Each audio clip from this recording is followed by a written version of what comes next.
அடுத்து இரண்டாவது சாலைகள் ஏதாவது சரியா இருக்கிறதா ஒரு எடுத்தாங்க பாருங்க. இது சாலை ஐயா. எந்த இடம் அது?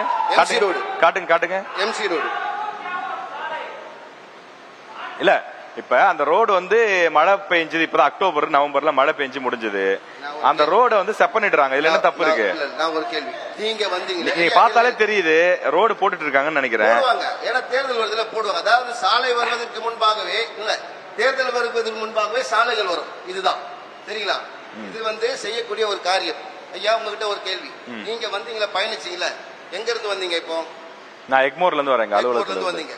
எக்மோர்ல இருந்து வந்த பிறகு எந்த வழியா வந்தீங்க?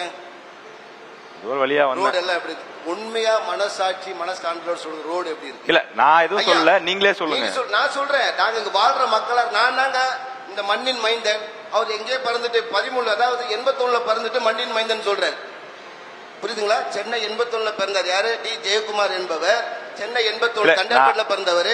மண்ணின் மைந்தன் என்று சொல்லுகிறார். அதிலே ஒரு டுபாகர். அதாவது தொகுதி எப்பொழுது பிரிக்கப்பட்டது. ஆனால் இன்னும் என்ன சொல்ற, நான் தான் மண்ணின் மைந்தன், நன்னன் மண்ணின் மைந்தன் சொல்லிட்டு இல்லையா? அதுவே போய் நீங்க வர்றப்ப சாலைகள் எந்த நிலையில் இருந்தது சொல்லுங்க ஐயா. இல்ல நான் வரத்துல சில இடங்கள்ல சரியில்லை, சில இடம் நல்லாவும் இருக்கு. எல்லா இடம் தெரியல.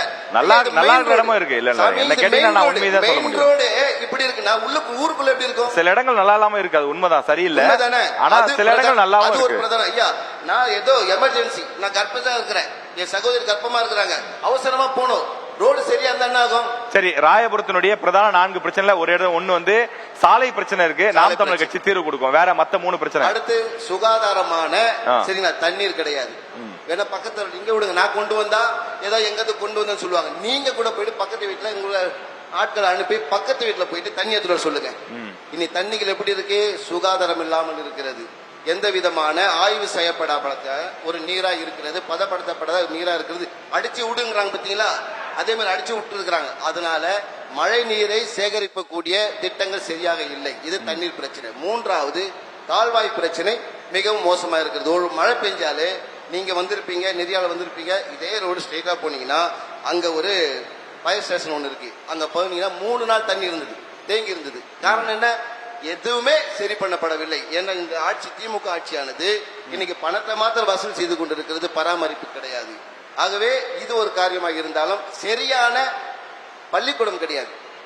இந்த இடத்துல முறையான ஒரு பள்ளிக்கூடம் கிடையாது. இங்க இருக்கிற மக்களை கேட்டு பாருங்க, ஏதாவது ஒரு பள்ளிக்கூடம் இருக்கா?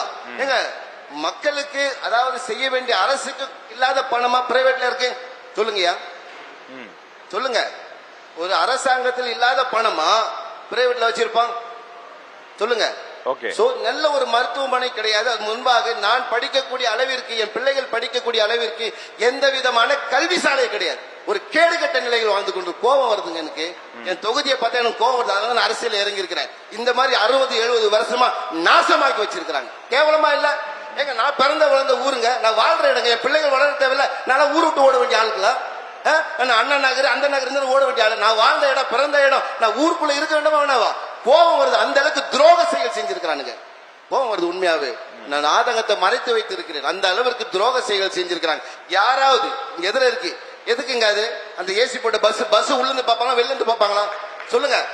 பஸ் வருதுன்னா வெட்டி வந்து பாப்பாங்களா, உள்ள இருந்து பாப்பாங்களா? சொல்லுங்க ஐயா. நல்ல எண்ணத்துல போட்டிருக்காங்க. மக்கள் வந்து காத்துருக்காங்க. இப்ப நீங்க கேமரா பாக்குறீங்க. பஸ் வருது ஐயா, ஒரு 1/4 மணி நேரம் காத்துறோம். மக்கள் ஏசில காத்துறோம். நல்ல எண்ணத்துல போட்டிருக்காங்க. நீங்க பாராட்டுறதுக்கு மனசு இல்ல. ஏசி வேணாங்க, நல்ல விதமான ஒரு மரம் அமைச்சு கொடுங்க, மரத்தோட நிழல் கூட அமைச்சு கொடுங்க. எங்களுக்கு ஏசி பஸ் வருதுன்னா உள்ள இருந்து பாப்பீங்களா, வெளியில இருந்து பாப்பீங்களா? உள்ளே டிஜிட்டல் போர்டு வச்சிருப்பாங்க. போர்டுல பார்த்தா தெரிய போகுது. நீங்க கேமரா இங்க இருக்கு, கேமரா இருக்கு. நீங்க அங்க இருந்து எப்பா எனக்கு தெரியுதான்னு பாப்பீங்களா? சொல்லுங்க. நான் படிக்க தெரியாதவன், எனக்கு எப்படி டிஜிட்டல் நம்பர் தெரியும்? எனக்கு அறிவில்லை, எப்படி டிஜிட்டல் தெரியும்? அதுக்காக இல்ல. அவர் பக்கத்துல தியேட்டர் இருக்கு சரிங்களா, இங்க ஒயின் ஷாப் இருக்கு. குடிச்சிட்டு படம் பாரு, படம் வந்து படு. சரி, எனக்கு அவசரங்க, எனக்கு அவசரம். எனக்கு அவசரமாச்சுன்னா நான் பாத்ரூம் போனோம். ஏசி கட்டுனீங்களா, ஏசி பஸ் ஸ்டாண்ட் கட்டுனீங்களா, அதனால பாத்ரூம் எங்க போடுது? சொல்லுங்க, சொல்லுங்க ஐயா. இங்க இருக்கிற மகளிர் போலீஸ் எல்லாம் இருக்கிறாங்க. எங்கன்னா போன எங்க போவாங்க?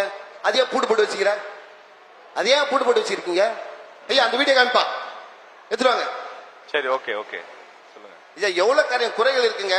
இப்ப பாருங்க, காமிங்க. நீங்க தான் பாக்கணும். என்னது? பூட்டு போட்டு வச்சுக்கிறேன் பாத்ரூம். பாத்ரூம் பூட்டு போடுறதுக்கு வச்சிருக்காங்க. பூட்டு போடுறதுக்கு பாத்ரூம் சொல்லுங்க, எதுக்காக திறந்தீங்க? திறந்து வைங்க. அநேக இடங்களிலே மக்கள் சேவை செய்யக்கூடிய எந்த விதமான போலீஸ் பூத்து கூட கிடையாது. நாங்க ஒரு கோட்ரஸ் போறோம். சரி, அடிப்படை வசதிகள் வந்து ராயபுரத்துல வந்து ரொம்ப கம்மியா இருக்கு அப்படிங்கறீங்க. ரொம்ப கல்விக்கூடங்கள் சரியா இல்ல அப்படின்னு சொல்றீங்க. மருத்துவமனைகள் சரியில்லைன்னு சொல்றீங்க. இதெல்லாம் ஓகே.